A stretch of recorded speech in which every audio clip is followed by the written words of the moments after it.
하나님 말씀 신명기 10장 17절 말씀입니다. 신명기 10장 17절 우리 한 구절만 좀 보도록 하겠습니다. 신명기 10장 17절 우리 같이 한번 봉독할까요? 시작. 너의 하나님 여호와는 신 가운데 신이시며 주 가운데 주시요 크고 능하시며 두려우신 하나님이시라. 사람을 외모로 보지 아니하시며 뇌물을 받지 아니하시고. 아멘. 몇 주간에 걸쳐서 하나님께서 우리를 회복시키길 원하신다라는 그런 주제를 가지고 지금 말씀을 좀 나누기를 원하죠. 그래서 지난 주간에 하나님께서 우리를 회복하기를 원하시는데 어디로 회복하기를 원하시는가?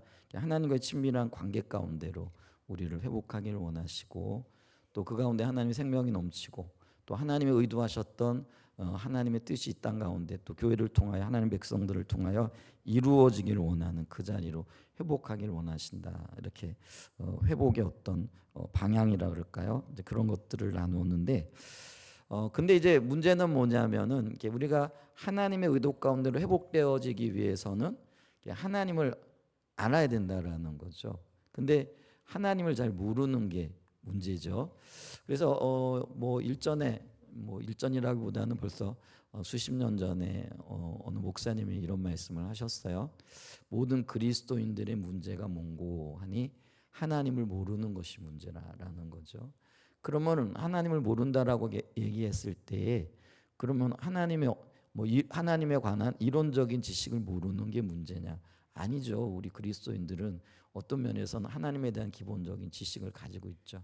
근데 그 기본적인 지식이 과연 우리에게 실제가 되어져 있는가라는 거죠. 실제가 되어져 있지 않으면은 모른다라는 거죠. 그러면 이게 또 거꾸로 짚어보면은 이론적으로도 혹은 하나님에 관해서도 전혀 모른다라는 거죠.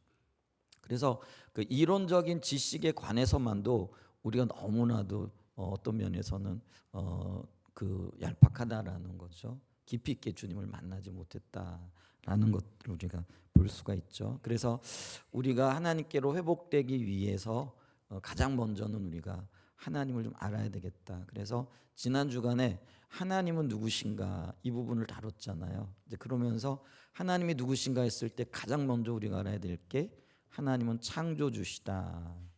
그래서 우리가 성경 가장 먼저 창세기 1장 1절에 태초에 하나님이 천지를 창조하시니라 이렇게 선언함으로 하나님께서 우리에게 다가오고 계시다라는 거죠. 그래서 이 창조를 얘기를 할 때 무에서 유를 창조하시고 또 있는 곳에서 새로운 어떤 것들을 발견하게 하시고, 그리고 또 하나님께서 그 하나님의 의도 가운데 새로운 역사들을 이루어 가시는 이 모든 것들이 창조와 관련이 되어져 있다. 이렇게 말씀드렸죠. 지난 주간에 들은 말씀들을 좀 돌아보면 될 것 같아요. 근데 이제 문제는 그리스도인들이 하나님의 창조에 대한 어떤 의심을 갖기 시작을 했다라는 거죠. 근데 이 의심을 갖기 시작한 결정적인 이유가 뭐냐면은 우리가 예를 들면 어렸을 때부터 학교에서 배워온 것들과 관련이 있다라는 거죠. 그러니까 학교에서 배웠으니까 또 그런 것들이 어떤 면에서 보편화되어져 있고 또 우리 주변에서 들려지는 이야기들이 늘 그 창조에 반하는 이야기인데 그게 다름이 아니라 세상적인 가치관에 기초한 진화론적인 주장이라 이렇게 말씀을 드렸죠. 근데 이제 진화론이 정말 그러면 과학이냐라고 이야기했을 때 진화론은 어떤 과학적인 근거도 갖지 못하고 있다라고 말씀드렸죠. 그래서 이 진화를 얘기할 때 우리는 흔히 소진화와 대진화로 구분이 되어지는 거죠. 소진화라는 거는 같은 종 내에서 어떤 약간의 변이들이 있는 것들을 이야기를 합니다. 근데 이런 것들은 예를 들면 우리의 일상생활에 늘 볼 수 있는 것들이야. 예를 들면 우리가 어떤 근육을 집중적으로 단련하면 그 근육이 커지고 또 힘을 발휘하게 되어지는 거죠. 근데 그거는 다른 말로 얘기하면은 사람은 사람이라는 거예요. 이제 그러기 때문에 사람이 예를 들면은 다른 종에서 다른 종으로 변화되어지는 것, 이걸 이제 우리가 어떤 면에서 보면은 진화론적인 영역에서는 대진화라 얘기를 하는 거라 이렇게 말씀드렸잖아요. 근데 아까 소진화는 같은 종내에서의 어떤 변화가 있게 되어지는 것. 사람도 마찬가지예요. 아프리카에 살면은요, 사람이 까무잡잡해질 수밖에 없어요. 여러분들 50도가 넘는 태양빛에 살아보세요. 그리고 대대로 거기서 살아보세요. 그러면 깜깜해지는 거죠. 근데 뭐 백인들 또 황인종. 근데 이 우리가 흔히 흑인종, 백인종, 황인종으로 나누지만 인종도요 60여 종류의 종류로 나눈다라는 걸 여러분 알고 계시나요? 그렇기 때문에 여러 지역에 따라 혹은 또 우리의 뭐 조상들에 따라 조금 우리의 어떤 그 인류의 종이 다를 수는 있지만은요. 문제는 뭐냐면은요. 사람은 사람이라는 거예요. 그러니까 예를 들면 흑인종이든 백인종이든 황인종이든 같은 DNA를 가지고 있다라는 거예요. 그러니까 같은 종이라는 거죠. 근데 이제 그런 어떤 변이들은 약간씩 있을 수 있어요. 그게 오히려 과학적이죠. 근데 이제 문제는 뭐냐면은 다른 종에서 다른 종으로 변이되어진다라는 거예요. 그게 지난 주간에도 말씀드렸지만은 예를 들면은 하등동물에서 고등동물로, 근데 그 다음에 이제 어떤 그 뭐죠 단세포에서 다세포로 이렇게 가게 되어지다 보면은요, 사람이 이제 그 유인원에서 인간으로 변화되어지고 이런 일들이 있다라는 그런 어떤 논리, 그런 어떤 이론들이 이게 이제 진화론이라는 거죠. 진화론에서 이야기하는 것들이 바로 이 대진화를 얘기한다라는 거죠. 그런데 여러분 이게 과학이 아닌 게 지금까지 종에서 종으로의 변이를 뒷받침할 만한 어떤 증거들도 나타나지 않았다라는 거죠. 근데 많은 사람들이 이 학교에서 이 진화론을 배우고 이게 과학이라고 얘기를 하는데 이거는 과학이 아니고요. 하나의 종교 체계이고요. 어떠면 가치관이고 세계관의 문제라는 것이죠. 그래서 이 그리스도인들이 창조를 믿는 것보다요. 진화론자들이 진화를 믿는 것이 훨씬 더 어려운 믿음, 그러니까 더 큰 믿음이라는 것들을 우리가 기억하셔야 된다라는 것이죠. 근데 이 진화론자들은요, 이 소진화에서 일어나고 있는 약간의 변이들을 마치 대진화에서 일어나고 있는 것처럼 그렇게 주장을 하고 또 그렇게 어떤 면에서는요 믿고 있다라는 거죠. 근데 우리가 지난 200~300년 동안 그들이 대진화의 어떤 증거라고 증거했던 것들이 과학책에 우리가 배우는 교과서에 많이 실렸다라는 거죠. 근데 그 실렸던 많은 그 증거들이 오늘날에 와서는요 그게 맞지 않다라는 것들이 밝혀지고 있다라는 것이죠. 이제 그런 것들을 좀 참조해 볼 수 있으면 참 좋겠고요. 그럼에도 불구하고 그들이 진화론을 끊임없이 주장하는 이유가 뭐냐면 그게 과학이 아니라 그들의 종교예요. 그리고 그들의 가치관이고 세계관이죠. 근데 그 종교관과 세계관의 밑바탕에 뭐가 있느냐면요, 하나님 없이 살고자 하는 인류의 바람이 담겨져 있다라는 거죠. 인류의 제약이 뭐예요? 아담과 하와가 자기가 자신의 하나님이 되고자 하는, 자기의 삶을 주도하고 주관하고자 하는, 그게 바로 죄잖아요. 근데 인류의 뿌리 깊은 이 죄성이 혹은 죄악이 하나님을 배제한 그런 어떤 세계관, 어떤 세계를 만들려고 하는, 그게 그들의 종교고 그들의 가치관이고 세계관이라는 것들을 기억해야 됩니다. 그래서 이 진화론은요, 믿음에 토대한 그들의 신앙이고 또 그들의 가치고 그들의 세계관이라는 것들을 좀 이해할 수 있는 은혜가 있었으면 좋겠습니다. 자, 그래서 지난 주간에 이런 문제들을 쭉 다뤘는데 사실은 지금 이후에 다룰 문제들도요 지난 한 주간에 다 다루려고 했는데 그게 시간이 너무 짧아서 못 다뤘어요. 그러면서 하나님이 어떤 분인가, 하나님은 누구신가에 대한 부분들을 조금 더 몇 가지 더 나누길 원하는데, 오늘 두 번째예요. 두 번째, 하나님은요 주권자가 되신다라는 거죠. 이 주권자란 말은 한마디로 얘기하면은 주인이라는 그런 의미이죠. 하나님이 주인 되신다라는 거는요, 하나님께서 천지 만물을 창조하셨기 때문에 당연히 주인 되시는 거죠. 자, 예를 들어서요, 내가 어떤 것의 주인이 되는 방법이 뭐냐 했을 때 첫 번째로 내가 만드는 거예요. 내가 뭘 만들었다. 내가 뭘 표현이 좀 그렇지만은 뭐 창조되어진 것들을 활용해서 발명을 했던 발견을 했던 내가 발견하면 그게 내 것이 되는 거죠. 그럼 내가 이것의 주인이 되는 거죠. 그 다음에 이제 두 번째로 주인이 되는 방법이 뭐냐면은요, 내가 누가 발견했거나 발명했거나 그거를 내 돈을 주고 사면은 그게 내 것이 되어지는 거예요. 그죠? 그러면 이제 주인이 되어지는 거예요. 근데 보세요. 이 주인이 되는 것의 두 가지 조건을 하나님은 다 가지고 계시다라는 거예요.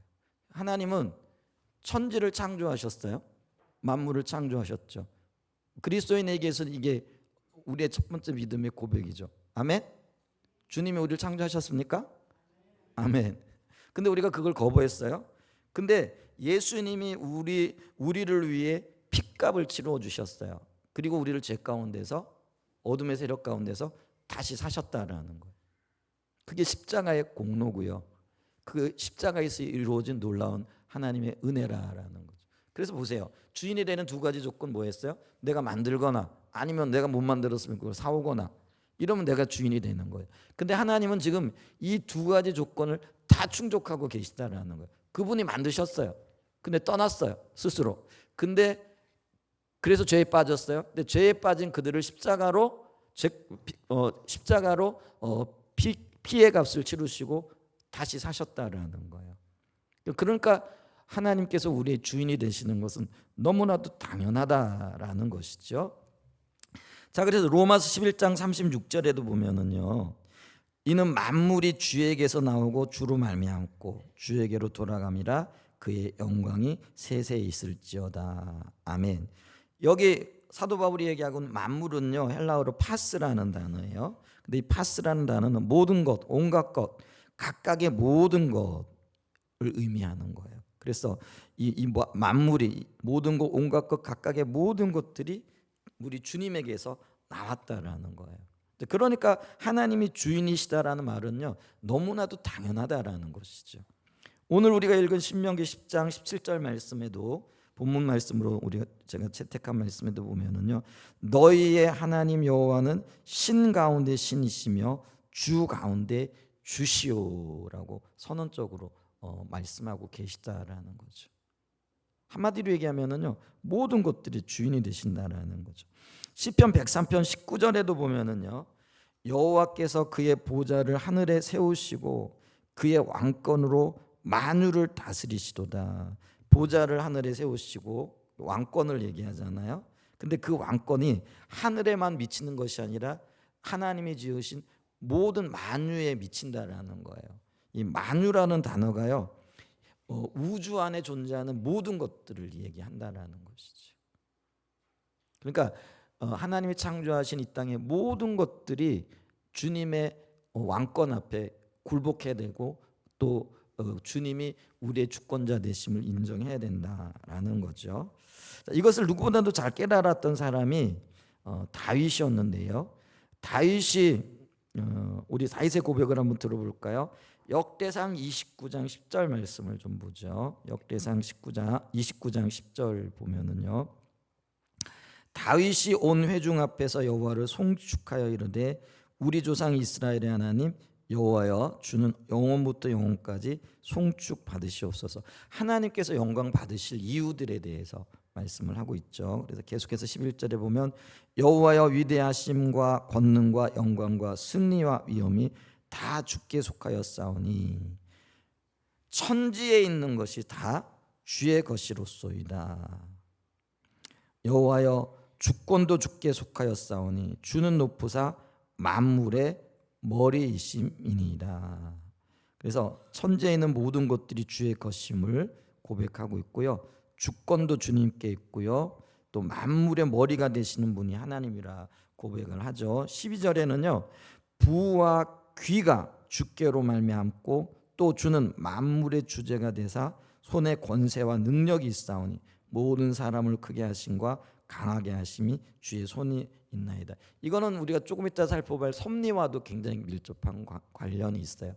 주님이 주인이시니까 주님의 의도대로 마음대로 하실 수 있다라는 거죠. 예레미야서에 보게 되면 이게 토기장의 비유가 나오죠. 토기장이가 자기 의도대로 토기를 만든다라는 거예요. 하나는 귀 있을 것으로, 하나는 어떤 면에서는 막 써도 될 것들. 그래서 우리가 고려 청자 같은 것도 나올 수도 있고, 아니면 우리가 흔히 쓸 수 있는 질그릇 같은 것도 나올 수도 있다라는 거예요. 근데 그게 토기장이가 자기 의도대로, 자기 마음대로, 좀 속된 말이긴 하지만은요, 엿장수 마음대로 할 수 있다라는 거예요. 그래서 어떻게 해요? 귀하게 쓸 것은 귀하게 쓸 것대로, 또 어떤 면에서 막 쓸 질그릇은 질그릇대로. 근데 토기장에 그런 권한이 있어요, 없어요? 있다라는 거예요. 근데 이게 주님의 주권과 섭리가 같이 가는 영역이긴 해요. 근데 이 부분을 지금 다윗은 누구보다도 잘 알았고요. 그리고 그의 생애를 일관되게 인도해 오신 하나님의 역사에 대한 고백인 거예요. 여기 역대상 29장에 보면은요, 다윗의 유언과도 같은 말씀들이 기록이 되어져 있는 것들을 볼 수 있다라는 거예요. 다윗이 이제 하나님의 부르심을 받을 때가 가까워 온 거죠. 이제 그러니까 그 이스라엘 백성들과 특별히 솔로몬에게 자기의 신앙에 대한 고백과 하나님을 섬길 것에 대한 말씀을 하는 거죠. 그 과정 중에 나와 있는 말씀이라는 거죠. 자, 그러면서 13절에 보면 우리 하나님이여 이제 우리가 주께 감사하오며 주의 영화로운 이름을 찬양하나이다, 이렇게 얘기를 하죠. 자, 그러면요, 하나님이 주권자 되신다, 우리 중에 그거 모르는 분이 누가 있어요? 다 알지요. 근데 문제는 그 하나님의 주권 앞에 내 삶이 드려지고 있느냐라는 거예요. 내 생각이 내려지고 있느냐라는 거예요. 내 삶의 계획이 주님 앞에 진실로 주님이 주권자 되시기 때문에 종된 우리가 기꺼이 포기하고 드리고 있느냐라는 것이죠. 이게 이론적으로 아는 것과 내 삶의 주권자가 되심을 인정하는 것은 별개의 문제가 되어져 버렸다라는 거예요. 그러면서 오늘날 우리의 삶에, 또 우리의 신앙에 엄청난 위기들이 지금 있다라는 거죠. 우리의 믿음의 선조들은 적어도 초창기에 우리 조선 땅에 복음이 선포되어지고 그 복음을 받아들였던 우리의 믿음의 선배들은요, 그들에게 선포되어진 것, 그게 진리였고요. 그리고 그것 때문에 자신의 생명을 드릴 수 있었거든요. 그리고 하나님이 주권자 되신다는 그것 때문에 자기 생각이 내려지고 자기 삶의 조건이 내려지고, 심지어는 자기가 그렇게 원하는 것들에 대해서도 기꺼이 주님 앞에 포기되어질 수 있었다라는 거예요. 근데 우리는 어떤가요? 주님이 말씀하신 것과 내가 원하는 것들의 차이가 나면은요, 우리는 뒤도 안 돌아보고요, 내 원하는 것을 취하여 나간다라는 거죠. 그걸 선택해 나간다라는 거죠. 그러면은 주님이 주권자라는 이론적인 그런 어떤 지식이 도대체 어떤 영향력이 있고 그것이 우리에게 어떤 의미가 있느냐라는 것이죠. 만약에 하나님이 우리의 주권자 되심이 분명하게 인정되어지고 우리 삶이 정말 주님 앞에 드려짐으로 내가 포기되어지는 그 자리, 결국은 우리 신앙이 자기 부인과 관련이 되어지는 거잖아요. 주권자 되시는 하나님 앞에 내가 얼마만큼 포기되어지느냐가 그 사람의 신앙을 말할 수 있다라고 우리가 볼 수 있잖아요. 우리 교회가, 혹은 한국의 교회가 이 하나님의 주되심에 대한 분명한 이해가 그게 실제가 되어졌다면은 교회가 오늘날 이런 모습인 거는 거의 불가능에 가까워요. 불가능할 거예요. 근데 하나님의 백성들이라고 일컬어지는 교회, 하나님을 구주로 영접하고 주님이 나의 주인 되십니다라고 고백한 사람들의 모임이 교회잖아요. 건물이 아니잖아요. 근데 이 교회가 하나님의 의도를 따라 살아왔다라고 한다면은 오늘날 교회가 이 지경이 되는 거는 거의 불가능에 가깝다라는 것이죠. 그러니까 우리가 너무 모르는 거예요. 주의 주되심, 입으로는 고백할지 모르지만 그 주되심 앞에 자기를 낮추고 기꺼이 자기를 포기하고 또 자기의 가치관과 세계관과 이런 것들까지도 기꺼이 주님 앞에 무릎 꿇을 수 있는, 그게 안 되고 있다라는 거예요. 그러니까 우리가요, 하나님을 모른다라는 이야기가 나올 수밖에 없는 거죠. 실제로 지금 모르고 있다라는 것들을 기억할 수 있는 은혜가 있기를 축복합니다. 아멘. 세 번째 하나님은 어떤 분이신가, 누구신가 했을 때 우리 하나님은 섭리하시는 하나님이라는 거죠. 이 섭리는 아까 말씀드렸듯이 주권과 굉장히 밀접한 관련이 있다라는 거죠. 이 섭리를 신학적으로는 이렇게 얘기해요. 창조하신 모든 피조물들을 보존하고 세상 모든 일에 관여하시며 만물의 정해진 목적에 맞도록 이끄시는 하나님의 사역이다. 주권이 정의적인 어떤 측면이 있다면은 섭리는 하나님의 일하심과 관련이 되어진다라는 거예요.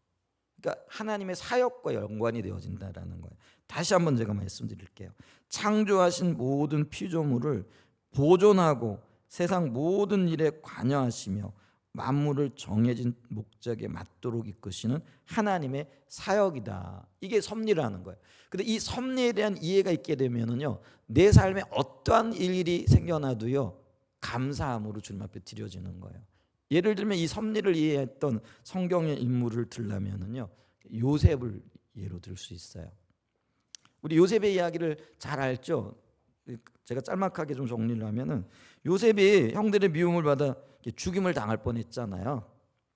근데 유다의 권유로 죽음만은 면하여 애굽으로 팔려가서 그곳에서 노예로 이렇게 살게 되어지죠. 근데 그가 하나님의 섭리 가운데 애굽의 총리가 되어지는 그런 기가 막힌 인생 역전의 역사가 있잖아요. 근데 여러 가지 우여곡절 끝에 그가 온 세상에 임한 흉년 때문에 그의 형들과 그의 아버지를 다시 만나게 되어지는 그런 일들이 있었던 것들을 이렇게 보죠. 근데 그들이 그 요셉을 만났을 때 형들이 굉장히 두려워했죠. 왜냐하면은 자기 동생이었지만 죽이려고 했고 또 여러 가지 악한 일들을 행했고, 요셉이 어느 정도 나이가 있었기 때문에 이 모든 상황들을 이해를 하고 있었다라는 거죠. 근데 그 형들을 만났던 요셉의 입에서 뜻밖의 고백이 나오는 거예요. 그 고백이 창세기 45장 4절과 7절 말씀이에요. 창세기 45장 4절과 7절에 보게 되어지면은, 나는 당신의 아우 요셉이니 당신들이 애굽의 판자라. 당신들이 나를 이곳으로 팔았으므로 근심하지 마소서, 한탄하지 마소서. 하나님이 생명을 구원하시려고 나를 당신들 앞서 보내셨나이다. 그런즉 나를 이리로 보낸 자는 당신들이 아니요 하나님이시라. 여러분, 여기에 섭리를 이해했던 요셉의 고백이 있다라는 거예요. 자, 요셉을 애굽의 종으로 누가 팔았어요? 누가 팔았어요? 형들이 팔았죠. 누가 요셉을 죽이려고 했어요? 형들이죠. 또 한편으로 애굽의 종살이를 할 때 그런 어려운 거 고초를 겪었는데 누가 그런 어려운 거 고초를 겪게 했어요? 예를 들면은 보디발 장군의 아내였던 자기의 정욕을 채우려다가 그게 안 되니까 누명을 씌워가지고 요셉을 옥에 가두는 그런 일들이 있잖아요. 그러니까 우리가 보세요. 우리 눈으로 보기, 또 우리의 어떤 육신적인 안목 가운데 이런 일들이 일어난 뒤에 모든 원인들은요, 사람이 있었던 거예요.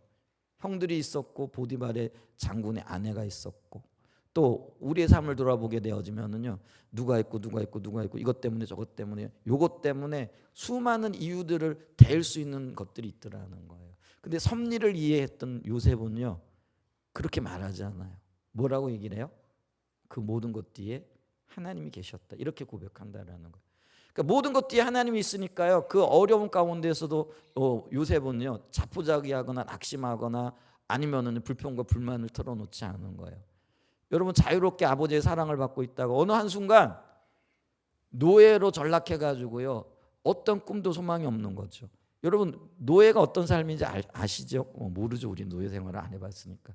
근데 우리가 연상할 수 있기는요, 노예는요, 한번 노예가 되면은요, 태어나는 내 자식도 노예가 되어지는 거예요. 아무리 노력을 해도요, 내가 아무리 열심히 일을 해도요, 내게 되어지는 게 단 하나도 없는 것들을 우리가 알 수 있잖아요.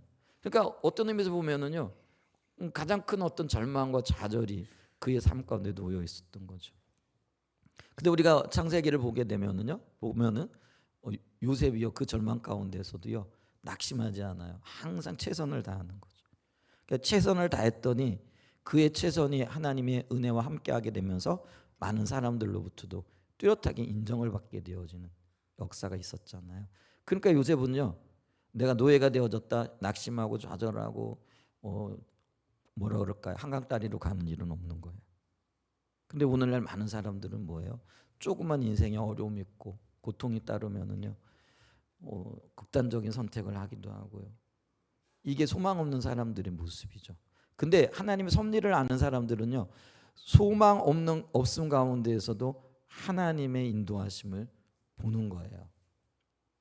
그리고 자기를 죽이려고 했고 팔았던 그 형들을 만났을 때 미움보다는요, 그것을 갚아주고자 하는 마음보다는요, 그들을 향한 긍휼과 자비의 마음이 부어지는 거예요.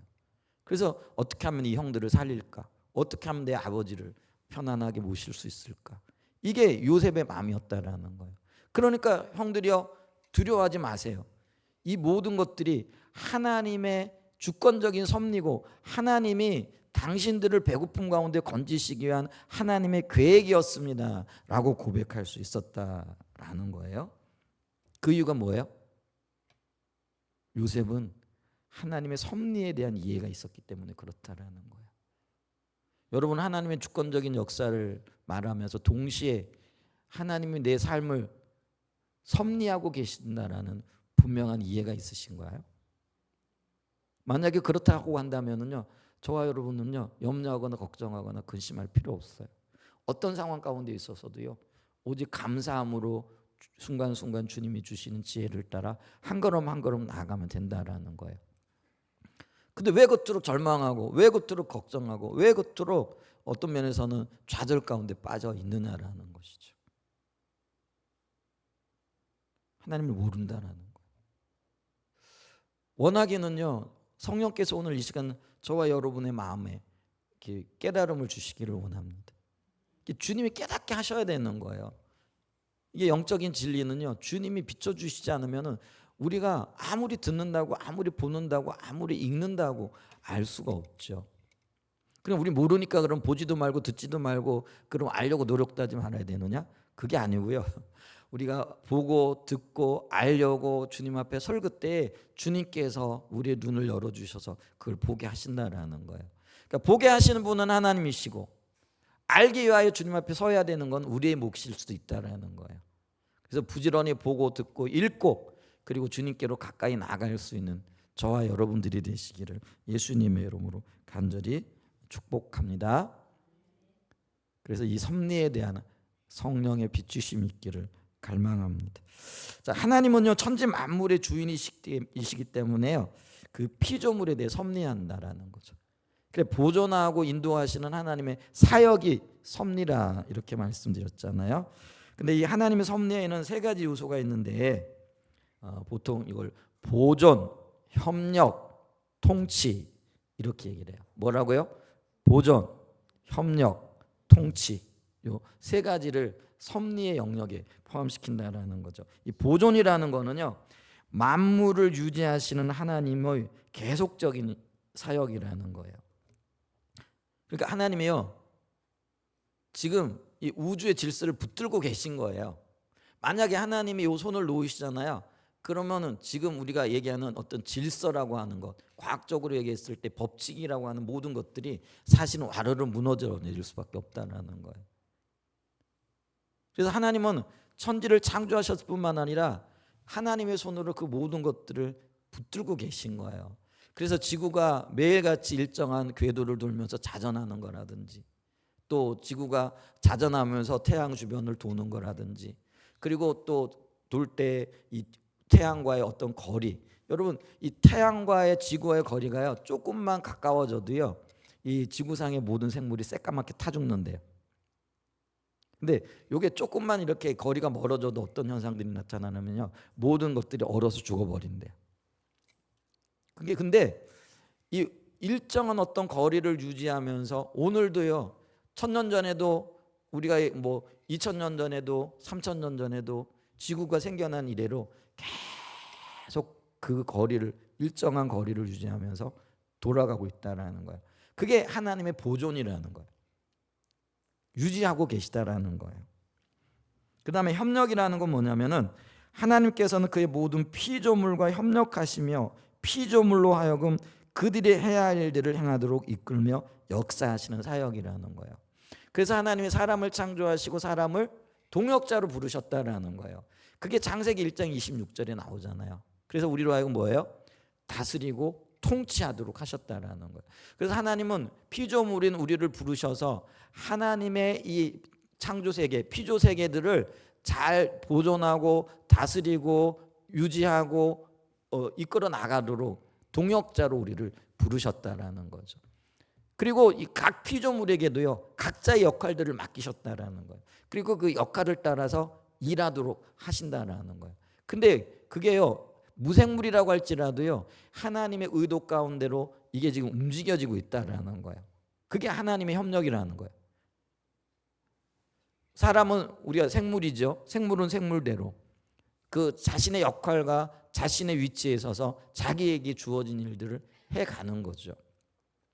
그래서 여러분 보십시오. 생물이든 무생물이든 무생물은 생물의 예를 들면은요. 예를 들면 생물은 하나님의 피조물로서 자신의 어떤 종족을 번성시키기 위하여 어떤 역할들을 계속 해나가고 있고 존재하도록 그 하나님의 어떤 계획 가운데 협력을 하고 있다라는 거죠. 근데 그게 하나님의 협력과 관련이 되어진다라는 거죠.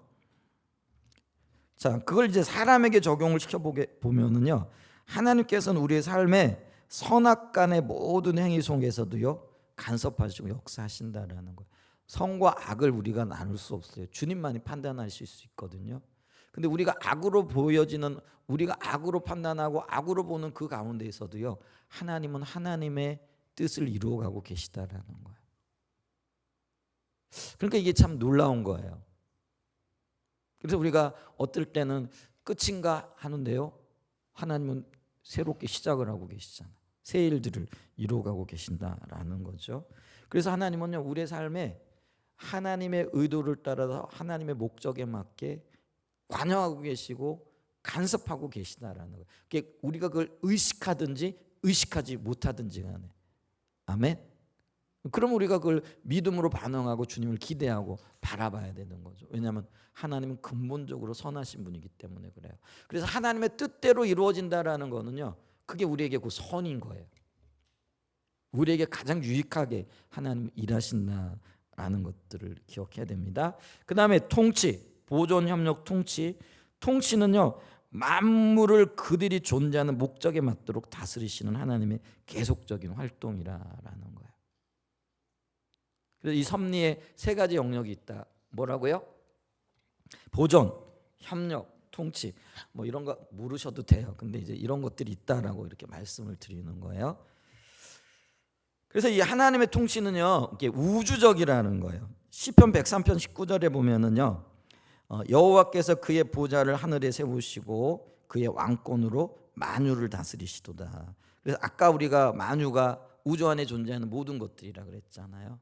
그래서 우주를 통치하시는 분이고, 그리고 이거는요 우리가 생각할 때 믿는 사람에게만 일어나는 일이 아니고요 믿지 않는 사람들에게도 이런 일들이 일어나는 거예요. 그게 좋은 예가 다니엘서 4장 34절과 35절 말씀인데요.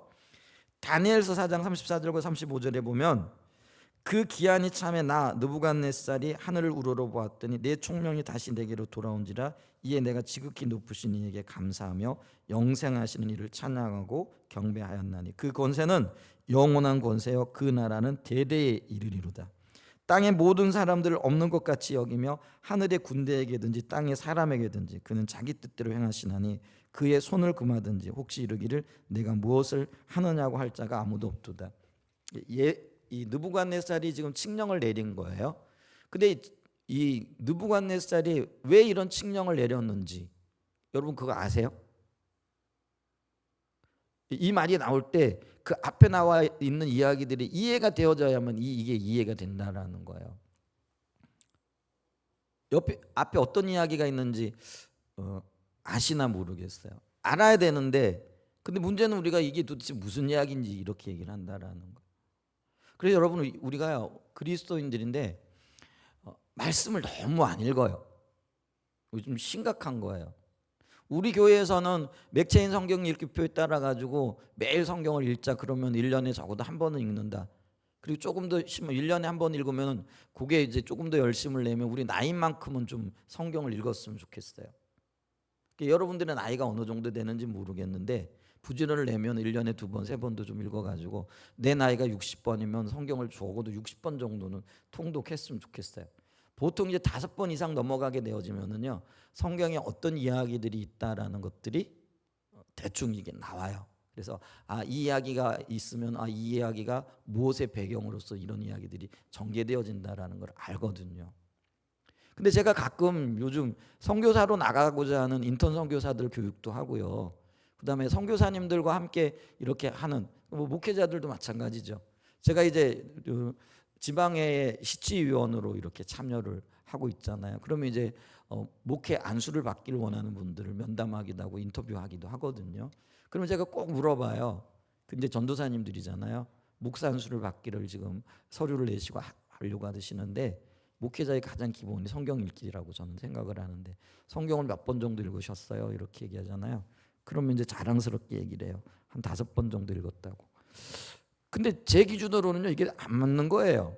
목회자가 성경 5번 읽어가지고 그러면은 본인은 어떤 면에서는요 많이 읽었다라고 생각을 하는 거예요. 우리 교회 신학생도 있는데 우리 신학생은 성경을 몇 번을 읽었나 모르겠어요. 제가 늘 이렇게 주장을 하고 하는데 그래서 제가 그 성경 이제 목사님들이 물어볼 때 한 5번 읽었어요. 그거 대답 아닌 거니까 좀 읽어라. 제발 좀 많이 읽어라. 제가 이렇게 권면을 하거든요. 근데 실제로 물어보면은요 그것도 안 읽어본 전도사님들이 계세요. 매년 이제 제가 시치원으로 꽤 오랫동안 지금 하고 있잖아요. 그럼 이제 더 심각해요. 여러분들한테는 안 물어볼게요. 근데 한번 스스로 대답을 해보세요. 성경을 도대체 몇 번 정도 읽으셨나요? 이게 신앙인의 가장 기본이라는 거예요. 근데 몰라요 우리가. 여러분들 얘기하는 게 아니라 대한민국의 그리스도인들이요 유튜브는 열심히 보는 것 같아요. 근데 유튜브로 볼 때 어떻게 보느냐 하면은요 자기가 그 선호하는 목사님들이 계시더라고요. 그래가지고 좋아하는 목사님들은 한참 찾아보고 뭐 말씀도 듣고 그곳에 또 심취해 있기도 하고 이렇더라고요. 근데 그것도 중요해요. 근데 우리에게 가장 중요한 거는요 우리의 신앙의 근간이 되어지는 이 말씀을 좀 많이 읽으셔야 된다라는 거예요. 말씀이 읽어져야 예를 들면 유튜브를 보더라도요 목사님이 말씀하시는 그게 자기 견해를 그냥 어떤 면에서 주장하기 위해서 성경을 활용하는지 아니면 성경 그대로의 말씀을 증거하고 있는지 이게 분별이 되어지잖아요. 근데 이게 없으면은요 그냥 내 마음에 혹은 내가 원하는 어떤 것들이 흡족하면 그게 그냥 받아들여져. 그게 내 성경적인 지식이 되어져 버리는 거예요. 근데 그게 결코 옳은 것들은 아니거든요. 맞는 것도 아닐 수도 있거든요. 그러니까 어떻게 되어져요? 여기서 듣는 메시지와 여기서 듣는 메시지가 전혀 다른 메시지인데 반대가 되는 메시지인데도요 둘 다 아멘을 하는 거예요. 그런 일들이 있을 수 있다라는 거예요.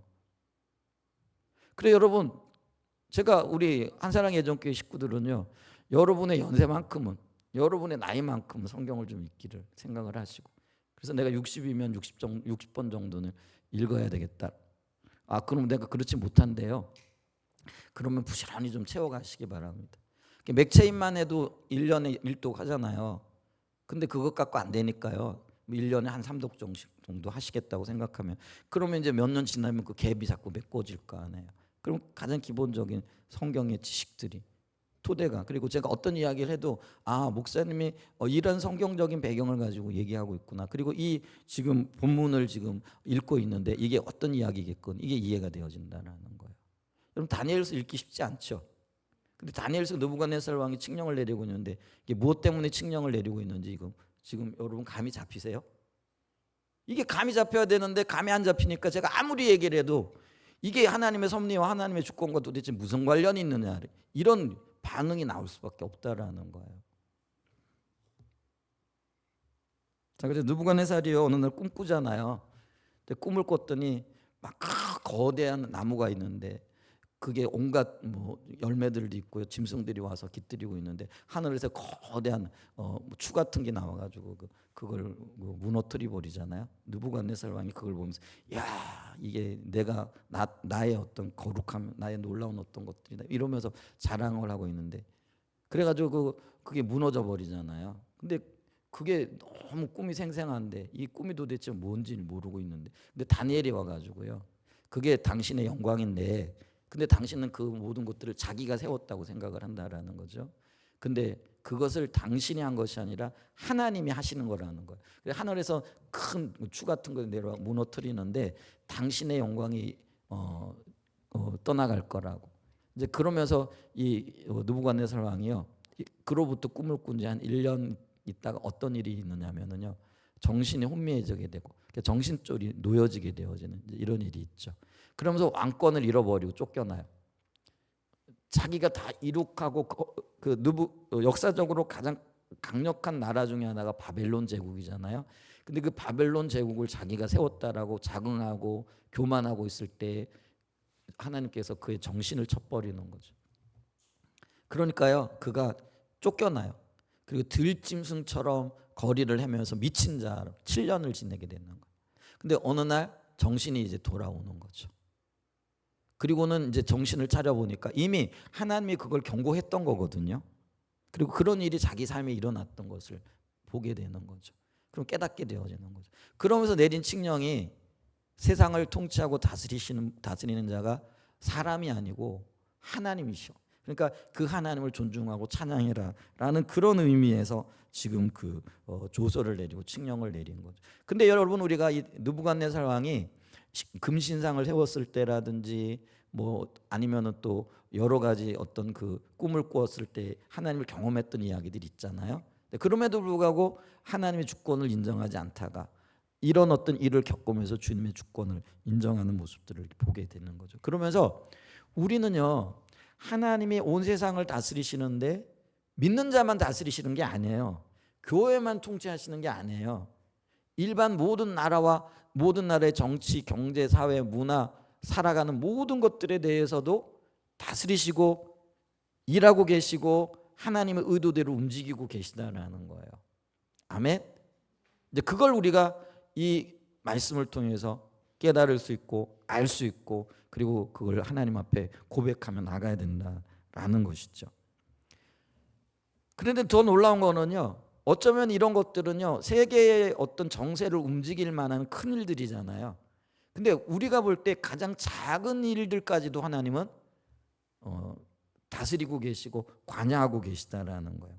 마태복음 10장 29절로 31절 말씀입니다. 마태복음 10장 29절로 31절에 보면은요, 참새 2마리가 한 아사리온에 팔리지 않느냐, 그러나 너희 아버지께서 허락하지 아니하시면 그 하나도 땅에 떨어지지 아니하리라. 너희에게는 머리털까지 다 세신 바 되었나니 두려워하지 말라. 너희는 많은 참새보다 귀하니라. 우리 공중에 날아다니는 참새 귀하다고 생각해 본 적 있으세요? 우리 이렇게 머리카락이 몇 개인지, 머리카락이 귀하긴 해요. 제가 요즘 머리 빠지는 거 보면서 야, 어떻게 벌써 이렇게 머리가 빠지고 머리가 하얘졌나. 그래서 어떤 때는 샴푸도 좀 머리 나게 하는 샴푸 없나, 뭐 거기에 특별하게 돈은 들이지 않지만은 그래도 관심은 가지고 있거든요. 근데 사실 머리 빠지는 거 이런 거 뭐 크다면 크지만은 우리가 크게 관심 안 가지잖아요. 자기 머리는 모를까, 다른 사람 머리에 대해서는. 근데 하나님은 뭐예요?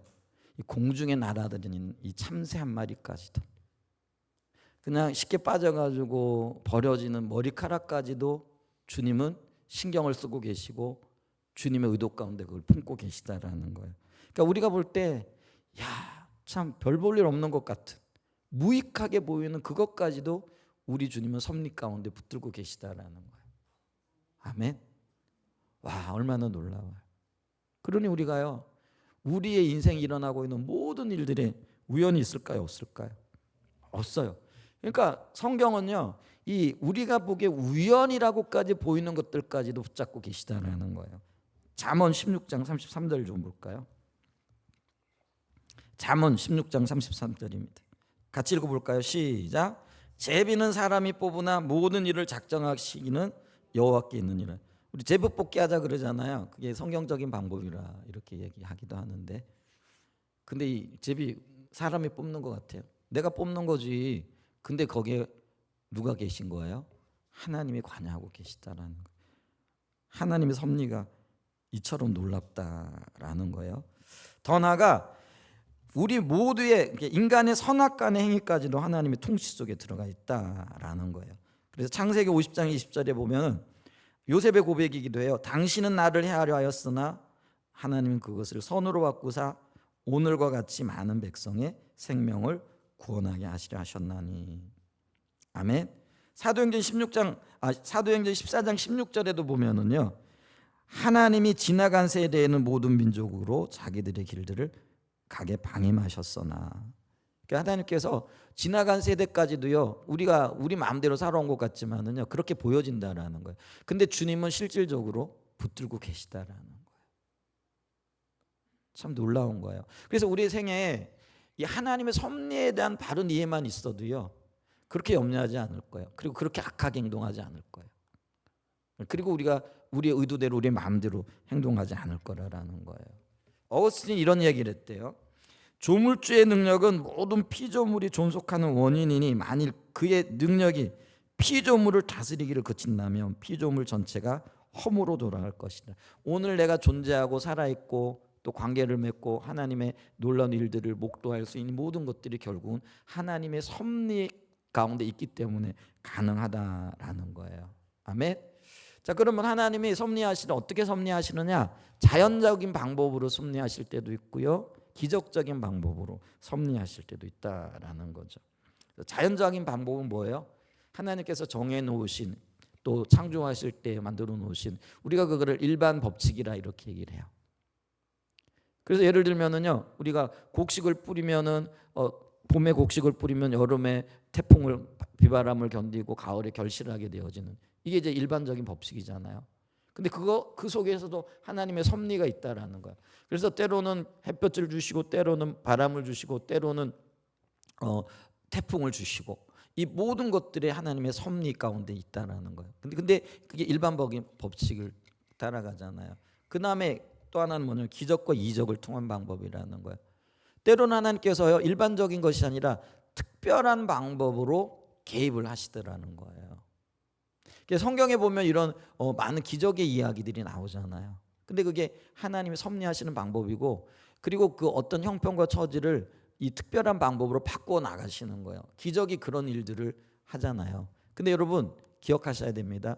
기적이 기적으로 그치게 해서는 안 돼요. 이 기적을 우리는요, 표적으로 봐야 된다라는 거예요.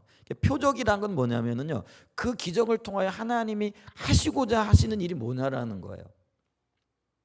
그걸 못 읽게 되어지면은요, 기적만 쳐다보다가 저와 여러분들이 하나님의 의도를 놓쳐버릴 수 있다라는 거예요. 예를 들면은 요한복음 5장에 보면은요, 오병이어의 기적이 나와요. 근데 이 오병이어의 기적을 어떤 사람은 표적으로 봤고요, 어떤 사람은 기적으로 봤다가 그것 때문에 어떤 면에 있으면 좀 표현이 좀 지나쳐요. 주님을 떠나게 되어지는 일들이 있더라는 거예요. 여러분, 하나님께서 오병이어 기적이 뭐예요? 떡 5개 물고기 2마리로 5,000명, 좀 더 나가면 2만 명의 사람들을 먹이신 기적이잖아요. 근데 이 기적의 사인, 그러니까 이 기적을 통하여 하나님은 무엇을 보여주길 원하셨느냐면요, 예수님이 혹은 하나님이 생명이시라는 걸 보기를 원하셨다라는 거예요.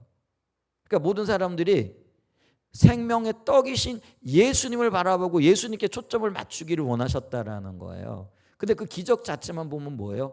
야, 이거 먹고 우리 배부르겠다. 그래서 기적에 치중했던 사람들은 어떤 일들이 일어나는 거예요? 아, 예수님 우리를 왕으로 삼으면은 우리 배골지 않겠다. 우리 떡 마음껏 먹겠다.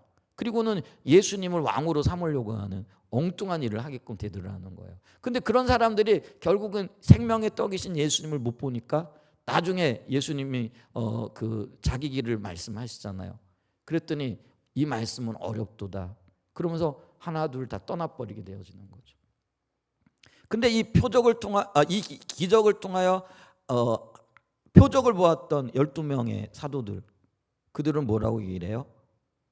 주의 영생의 말씀이, 생명의 말씀이 여기에 있사오매 우리가 떠나 어디로 가오리까 하고는 그 표적을 붙잡는 거예요. 그러니까 예수님 자신을 붙잡게 되어지는 거예요. 이제 부끄러운 얘기 제가 가끔 하잖아요. 한 20여 년 전에 어떤 분이 저한테 그런 얘기를 했어요. 부흥에 눈이 어두워가지고 그 얘기 제가 가끔 하잖아요. 그러니까 제 마음에 그러니까 젊었을 때 얘기인데 어떻게 하면 교회를 좀 세워볼까. 근데 제가 아무리 돌아봐도요, 다른 사람들보다는 내가 이런 욕심 좀 약한 것 같은데 왜 대놓고 그런 얘기를 할까? 그게 이해가 안 되는 거예요. 근데 얼마 전에요, 이 표적과 기적에 대한 이야기를 보면서 내가 주님을 바라보되 표적으로서의 주님을 붙잡기보다는 기적으로서의 주님께 초점을 맞추고 있었구나, 이 생각이 들더라고요. 그래서 그 말이 이해가 되어지더라고요. 주님이 누구의 입술을 통해서 내게 그런 이야기를 했을 때 나는 그게 다른 사람의 이야기인데 왜 나한테 저런 이야기를 하나, 그러면서 저거는 다른 사람이 들어야 할 이야기야 하고 그 생각을 했다니까요. 근데 어느 순간에 그게 깨달아지는 거야. 정확하게 나에게 하신 말씀이구나. 표적으로서의 주님, 생명으로서의 주님, 그 주님을 붙잡아야 하는데 나는 다른 것들에 참 관심이 많은 거죠. 어제 저녁에 이제 제 아내하고 저하고 이제 토요일 저녁이잖아요. 토요일 저녁에 오후부터는 다른 사역이 없으니까 아내하고 여보 우리 제 아내가 교회 간다 그러더라고요. 그래서 같이 가자 그래가지고 이제 여기 앉아 있는데 주님이 이제 제 마음에 그 생각을 주시는 거예요. 제가 이제 뭐 교회 회복과 부흥과 여러 가지를 위해서도 기도하기도 하잖아요. 근데 제 마음에 이런 생각이 드는 거예요. 뭐냐면은 하나님께서 그냥 주시는 생각이에요. 그게 생각이니까 네가 원하는 것만큼, 그러니까 제가 뭘 원하느냐면 교회가 빨리빨리 세워져야지 뭐 여러 가지 일들도 하고 또 사람도 좀 많아져야 더 큰 일을 할 수 있지 않을까, 이런 생각들을 목회자라면 하죠. 근데 그런 걸 내려놓으려고 지금까지 많이 애썼으니까 그렇게 뭐 거기에 매달리지는 않아요. 근데 이제 어제 저녁에 이제 기도해야지. 그럼 교회를 위해서도 기도해야 되고, 그러면 교회의 성장을 위해서도 기도하고 해야지 하는데 문득 이 생각이 드는 거예요. 네가 교회 성장을 위해 기도하는 만큼 또 신경을 쓰고 있는 것만큼 하나님도 그렇게 신경을 쓰고 계시고, 또 예수님이 나의 중보자라고 하시는데 예수님이 기도하실 때도 네가 기도하는 그 기도 제목이 들어있을까? 이 생각이 드는 거예요. 여러분 어떻게 생각하세요? 예수님이 나를 대신해서, 성령님이 나를 대신해서 기도하고 계시잖아요. 그게 성경이 말하고 있는 거잖아요. 근데 성령께서 나를 위해 기도하실 때 그 기도 제목 중 하나가 한사랑의 예전교회 사람이 빨리 늘어나가지고 사람이 더 많아지는 거, 그걸 위하여 기도할까 봤더니 그 기도 제목은 없을 것 같아요. 여러분 그렇게 생각되지 않으세요? 그 기도 제목은 성령님의 기도 제목이 없을 것 같아. 그래서 제가요, 성령님도 하시지 않는 기도 제목을 가지고 내가 왜 기도해야 되지? 그래서 제 기도 제목에서 그건 빼기로 했어요. 이제 그러면서 그게 생각이 되는 거예요. 생명의 떡이신 내 삶에 역사하셨던 그 모든 이적과 그 모든 역사들이 하나님 그분을 알고 그분을 붙잡고 그분께 초점을 맞추기 위한 표적으로서 기능을 해야 되는데, 나는 표적이신 그 주님보다는 내 삶의 작은 것들, 여러분 그거는요 오늘 하나님의 섭리 가운데 다 들어가 있는 거예요. 아멘. 주님이 필요하시면 그 필요를 채우실 거예요. 물질이 필요하면 물질을 채우실 거고요, 건강이 필요하면 건강을 주실 거고요, 교회 성도 수가 늘어나야 되면 하나님 채우실 거예요. 근데 하나님이 하시지 않는 일을 내가 붙잡고 그거 어떻게 하면 이루어 보려고 내 모든 신경과 내 모든 그 마음이 거기에 가 있는 거예요. 그러니까 그런 이야기를 듣는 거예요. 부흥에 눈이 멀어가지고. 근데 그 부끄러운 이야기를 들으면서도 그게 부끄러운 말인지조차 모르는 거예요. 나는 안 그런데. 근데 내 마음 깊은 동기 속에 이런 것들이 숨겨져 있는 거죠.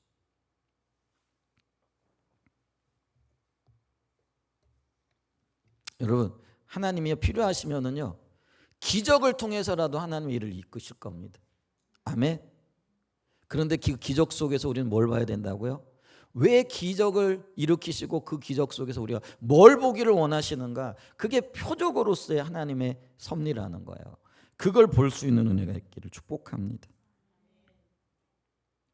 욥이 참 대단한 인물이잖아요. 근데 그에게 극심한 고난이 닥치잖아요. 근데 그 고난이 닥쳤을 때에도 욥기 1장 21절에 보면 내가 모태에서 적신으로 나왔은즉 또한 적신이 그리로 돌아가올지라 주신 자도 여호와시요 취하신 자도 여호와시오니 여호와 이름이 찬송을 받으실지니이다. 이 고백하잖아요. 하나님의 섭리에 대한 분명한 이해가 있는 거예요. 여러분 많이 힘드시죠? 근데 제가 여러분들을 위로해 줄 말은 없어요. 주님이 위로해 주셔야 되는 거잖아요. 주님이 의도를 가지고 여러분들 이끌고 계세요. 목회자인 제가 염려하는 것보다, 물론 제가 여러분들 위해 기도합니다. 그렇다고 기도 안 하는 건 아니죠. 중보자로서 또 기도하는데 제가 기도하는 것보다 우리 하나님의 관심이 훨씬 더 크고요. 그리고 여러분들의 복지와 여러분들의 어떤 평강을 위하여 우리 하나님이 저보다 훨씬 더 부지런하게 움직이고 계셔요. 아멘. 그게 하나님의 섭리입니다. 그 하나님의 섭리를 붙잡으실 수 있는 은혜가 있길 축복합니다. 그래서 이게 이해가 되어지면은요, 주신 자도 여호와시요 취하신 자도 여호와시요 이게 돼요. 근데 그런 욥도요, 어떤 면에서는 넘어지기도 하죠. 근데 넘어졌던 욥이 주님을 만나면서요, 자기 허물을 고백하게 되어지면서 주님을 인정하게 되어지는 그런 역사들을 우리가 보게 되는 거죠. 여러분, 우리가 넘어져 있을 때에도 주님의 섭리를 바라보고 가장 위대하시고 가장 아름답게 일하시는 그 하나님을 바라보심으로 여러분 그 자리에 있지 마십시오. 일어나시길 축복합니다. 일어나 걸어야 됩니다. 주님을 바라보고 나가야 됩니다. 그럼 그 우리의 발걸음에 주님께서 더 큰 힘을 주시는 분인 것을. 그래서 로마서 8장 39절에는요. 다른 아무 피조물이라도 우리를 그리스도 예수 안에 있는 하나님의 사랑에서 끊을 수 없으리라 말씀하심으로써 주님이 우리를 얼마나 세밀하게 인도하고 계신가 이것을 말씀하고 계시다라는 거죠. 이 하나님 붙잡으시길 바랍니다. 몇 가지 더 말씀드려야 하는데 제가 좀 나누고 싶은 것이 있어서 이 하나님에 관한 거는요. 제가 제목만 말씀드릴게요. 그래서 이런 게 있다. 자, 하나님 어떤 분이신가? 하나님은 지금도 살아계셔서 역사하시는 분이다. 이거 좀 설명을 하면 눈에 보이지 않는다고 없다고 생각하는 것이 정말 어리석죠. 예를 들면 앞을 못 보시는 분이 자기 눈으로 보지 못한다고 태양과 공기가 없다고 말하면 그게 맞느냐라는 거예요. 아니죠. 다만 나는 못 볼 뿐이죠. 근데 하나님은 주님 살아계심이 안 보인다? 우리는 어떤 때는 그걸 놓쳐버리고 내가 못 잡고 있는 거죠. 그러니까 안 계시다, 일 안 하신다. 그게 소경이 어떤 면에서는 해가 없다, 혹은 뭐 모든 것이 없다라고 말하는 것과 마찬가지라는 거예요. 여러분 하나님 살아계십니다. 아멘. 또 쭉 넘어가면은요. 하나님은 다섯 번째로요. 하나님은 변함이 없으신 분이 불변하신다라는 거죠. 그래서 시편 102편 27절에 보면은요. 주는 한결 같으시고 주의 연대는 무궁하리이다. 또 요한계시록 1장 8절 같은 데 보면은요. 주 하나님이 이르시되 나는 알파 오메가라 이제도 있고 전에도 있었고 장차 올 자요 전능하신 자라. 그다음에 이제 또 하나가요. 하나님은 전지하신 분이라는 거예요. 전지하시다라는 건 모든 걸 알고 계신다라는 거죠. 그 하나님은 저와 여러분의 모든 걸 알고 계세요. 문자 그대로 이거는 문자 그대로 모든 것들을 알고 계신다라는 거예요. 그러니까 모든 걸 알고 계시기 때문에 그분이 하시는 결정, 그분이 하시는 모든 일은 100% 옳습니다. 아멘. 그게 인정이 되어져야 되고요. 그래서 히브리서 4장 13절에 보면 지으신 것이 하나도 그 앞에 나타나지 않음이 없고 우리의 결산을 받으실 이에 눈앞에 만물이 벌거벗은 같이 드러난다. 이렇게 말씀하시죠. 우리 하나님은요. 우주, 지구, 인체, 우리 심지어는요. 공기의 무게까지 아시는 분이라는 거예요. 이게 놀라워요. 여러분 우리가 공중에 떠다니고 있는 이 공기 있잖아요. 이 공기가 얼마나 무거운지 아세요? 공기에도 무게가 있나? 이런 생각을 하실 텐데요. 우리 대기를 채우고 있는 공기도요 무게가 있는데 근데 우리가 그걸 느끼지 못하는 이유는요, 우리 몸 안에 있는 기압 때문이래요. 굉장히 이게 기압 때문인데요. 이 갈릴레오의 제자였던 에반젤리스타 토리첼리는요, 1644년에 실험을 통해 공기에도 무게가 있음을 증명해냈대요. 공기에도 무게가 있대요. 저와 여러분들은 별로 신경 안 쓰니까 잘 모르죠. 근데 하여간 무게가 있대요.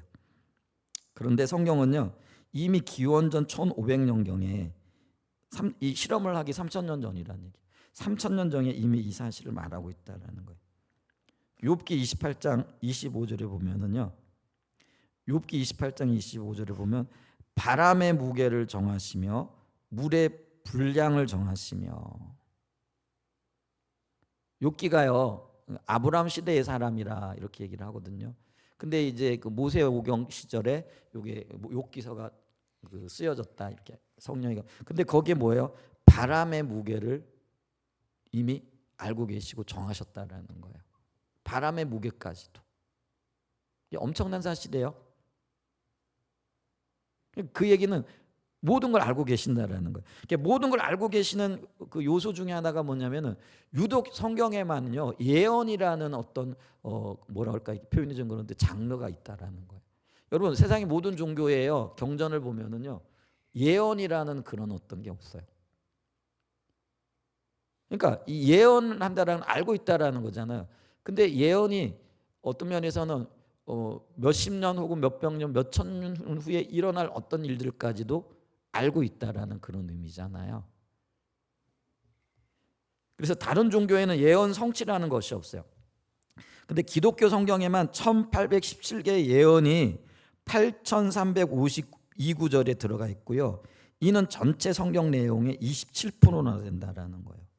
그리고 그 예언들이 한치의 오차도 없이 성취되어졌다라는 거예요. 다 성취되어졌다라는. 예를 들면 메시아의 나심, 그리고 그분이 어떻게 죽임을 당할 것까지도 이미 성경에 예언이 되어져 있는데 그것들이 성취되어졌다라는 거예요. 그럼 예언이 있고 성취되어졌다라는 거는 하나님이 그걸 이미 알고 계시다라는 거예요. 그러니까 우리 하나님은요, 우리 하나님에게는 과거, 현재, 미래가 없어요. 언제나 현재이세요. 근데 우리에게는 과거, 현재, 미래, 시간의 어떤 그 제약을 받으니까 그렇겠죠. 근데 그 하나님은요, 그래서 모든 걸 알고 계신 분이라는 거. 그래서 이미 예언하셨던 것들이 성취되어진 것들을 보면서요, 아, 하나님을 알고 계시는구나. 우리가 이런 걸 알고 있다는. 그래서 시편 139편 1절에 보면은요, 이게 다윗의 시잖아요. 여호와여, 주께서 나를 살펴보셨으므로 나를 아시나이다. 주께서 내가 앉고 일어섬을 하시고 멀리서도 나의 생각을 밝게 하시오며 나의 모든 길과 내가 눕는 것을 살펴보셨으므로 나의 모든 행위를 익히 하시오니 여호와여, 내 혀의 말을 알지 못하시는 것이 하나도 없으시니이다. 아멘. 그러면 우리가 주님 앞에 어떻게 살아야 될 것인가, 이 고민을 하게 될 거라는 거죠. 그 다음에 하나님 7번째로 무소부재하시고요. 하나님은 전능하시고요. 하나님은 정의로우시고요. 9번째로 정의롭고 공정하신 분이라는 거예요. 그 다음에 우리가 흔히 알고 있는 하나님은 사랑이시다. 제가요, 요게 필요하다면 다음 주에 한 번 더 해야 되겠죠. 근데 이런 것들은 잘 알고 있기 때문에 여러분들이 넘어가고요. 오늘 이제 마지막으로 좀 더 알기를 원하는 게 뭐냐면, 우리 하나님이 삼위일체로 존재하신다라는 거예요.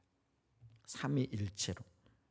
제가 왜 이 부분을 다루냐면요, 이게 굉장히 어려운 개념이에요. 근데 어려운 개념이지만 그렇다고 해서 성경에서 말하지 않는 개념이 아니라는 거예요. 근데 제가 최근에 어떤 분을 들었어요. 근데 그분이 예수님 잘 믿는 분이었는데 성경에 삼위일체라는 말이 안 나온대요.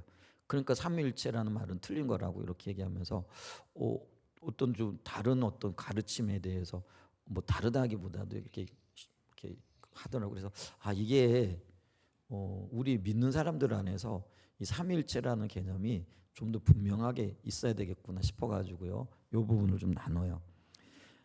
그 말은 맞아요. 삼위일체라는 단어가 성경에 나오지 않아요. 뚜렷하게 삼위일체하고 이게 안 나오는 거죠. 근데 이 단어가 의미하는 여러 가지 그 의미라든가 또 어떤 그 주장하는 바 혹은 가르치는 바는요, 성경 여러 곳에서 찾아볼 수 있다라는 거예요. 그럼 삼위일체라는 단어는요, 셋의 연합 혹은 하나 안에 셋이라는 의미죠. 근데 이게 하나님은 세 분이면서 동시에 한 하나님이라는 것을 가리키는 단어라는 거예요. 그럼 이제 많은 분들이 이런 의문을 제기해요. 아니 하나면 하나지 어떻게 셋이면서 하나고 하나면서 셋이냐. 그렇기 때문에 이거를 못 받아들이겠다. 안 믿는 사람들이 안 받아들이는 거는 그거는 문제가 없어요. 근데 문제는 교회를 다니는데도 이 삼위일체 하나님 이게 안 믿겨지니까 나는 못 믿겠다 이러는 거예요. 그러면요 무에서 유를 창조하신 거는 그건 믿어요. 그러면 그거는 믿겠대. 아니 무에서 유를 창조하시는 하나님을 믿으면서 왜 이게 이렇게 과학적으로 혹은 이거 어떻게 논리적으로 이론적으로 해결이 안 되니까 못 믿겠다. 그거는 이상하잖아요. 근데 그거를 못 믿겠다. 근데 못 믿는 이유 중에 하나가 아니 삼위일체란 말이 성경에 어디 나와 있느냐? 천지 창조는 하나님이 천지가 창조했다고 나와 있지 않냐? 그러니까 믿지만은 삼위일체는 그렇지 못 믿겠다 이렇게 얘기를. 근데 성경에 나와 있어도 안 나와 있어도요. 창조 자체는 정말 신비스러운 일이잖아요. 어떻게 무에서 유를 만들어내요? 그게 하나님의 능력이죠. 근데 하나님의 존재 양식이 셋이면서 하나 또 한 분이면서 셋의 어떤 지위와 기능을 가지고 계시다라는 거예요. 근데 이게 신비 중에 신비예요. 믿음의 영역이에요. 근데 믿음의 영역이라고 근거가 없느냐? 그게 아니라는 거예요. 그러면 근거들을 좀 보자라는 거죠. 구약의 증거들이에요. 창세기 1장 26절에 보면은요. 하나님이 이르시되 우리의 형상을 따라 우리의 모양대로 우리가 사람을 만들고 이렇게 얘기를 하잖아요. 그러니까 하나님께서 우리라는 표현을 썼을 때 적어도 하나님은 한 분은 아니라는 것을 요 구절 속에 요 하나님의 선언 속에서 우리가 볼 수 있다라는 거예요. 그럼 조금 더 발전되어진 상태로 이사야 48장 16절을 봐요. 이사야 48장 16절에 보면은요. 너희는 내게 가까이 나와 이것들을 들으라. 내가 처음부터 비밀이 말하지 아니하였나니 그것이 있을 때부터 내가 거기 있었노라 하셨느니라. 이제는 주 여호와께서 나와 그의 영을 보내셨느니라 이렇게 얘기를 해요. 여기 보면은요. 삼위일체란 말은 안 나오는데요. 삼위일체의 의미가 들어가 있어요. 특별히 오늘날 신약시대에 오면서 구약의 많은 비밀들이 풀려졌잖아요. 그러니까 성경을 볼 때 우리는 신약의 관점에서 구약을 봐야 되는 거예요. 구약은요 오신 메시아의 이야기들이잖아요. 그러면 여기서 여기 다시 이제 시편 48편 16절 마지막에 이렇게 보게 되면 여기서 세 위가 나와요. 자 여호와 누구예요? 성부 하나님을 가리켜요. 그 다음에 나 누구를 가리킬까요? 신약의 관점에서 구약을 보니까 특별히 이사야 40장 이후에는 고난받는 종 다시 오실 메시아에 대한 이야기가 나와 있단 말이에요. 그러면 여기서 얘기하는 나는 누구냐라는 거예요. 근데 구약적인 관점에서 보면은 이게 이해가 안 되어져요. 근데 신약의 관점에서 보면 여기서 말하는 나는 누구를 얘기를 하는 거예요? 메시아이신 예수님을 얘기한다라는 거예요. 그러니까 여기 성자 하나님이 나와요. 근데 거기서 누굴 보내세요? 나의 영을 보냈단 말이에요. 그의 영을 하나님의 영을 보냈단 말이에요. 그러면 그 영은 누구를 가리키는 거예요? 성령님을 가리킨다라는 거예요. 그러니까 구약에서도요 이미 삼위일체란 말을 안 써요. 이 삼위일체란 말은요 그 교회사 시대 때에 교리적인 어떤 체계를 만들기 위해 만들어진 용어예요. 그러니까 굳이 성경에 삼위일체란 말을 쓸 필요가 없겠죠. 근데 그거를 정리하기 위해 삼위일체라는 용어를 만들었다라는 거예요. 근데 여기 보세요. 여호와와 메시아와 성자 예수님이잖아요. 성령 누구세요? 성령 하나님을 얘기하잖아요. 그러니까 세 분의 하나님이 한 문장 안에 그대로 나와 있는 거예요. 그리고 그분들이 똑같은 권위와 똑같은 영향력을 가지고 있고 능력을 가지고 있는 걸 보는 거예요. 그걸 이제 신약으로 넘어오면은요. 마태복음 3장 16절과 17절에 보면은요. 이렇게 얘기해요. 자, 마태복음 3장 16절과 17절 보세요. 예수께서 침례를 받으시고 곧 물에서 올라오실 때에 하늘이 열리고 하나님의 성령이 비둘기같이 내려 자기 위에 임하심을 보시더니 하늘로부터 소리가 있어 말씀하시되 이는 내 사랑하는 아들이요 내 기뻐하는 자라시니라. 자, 이 구절에서 우리는요 한순간에 그러니까 같은 공간에서 같은 시간대에 다른 사역을 감당하시는 삼위 세 위격을 가지고 계신 삼위를 동시에 만나게 되어진다라는 거예요. 자, 여기 보게 되어지면은요 자, 하늘이 열리고 하늘로부터 있어 말씀하세요. 이 말씀하시는 분이 누구세요? 성부 하나님이라는 거예요. 그 다음에 성자 하나님이신 예수는 지금 뭐 하고 있어요? 침례를 받고 계세요. 그 다음에 뭐죠? 마태복음 16장 후반절에 성령이 비둘기같이 내려 자기 위에 임하고 계시다라는 거예요. 그러니까 뭐냐면요, 성부 하나님께서 성자 하나님을 보내셔서 성부 하나님의 일을 하실 수 있도록 성령 하나님께서 능력으로 임하셔서 어떻게 하고 있다라는 거예요?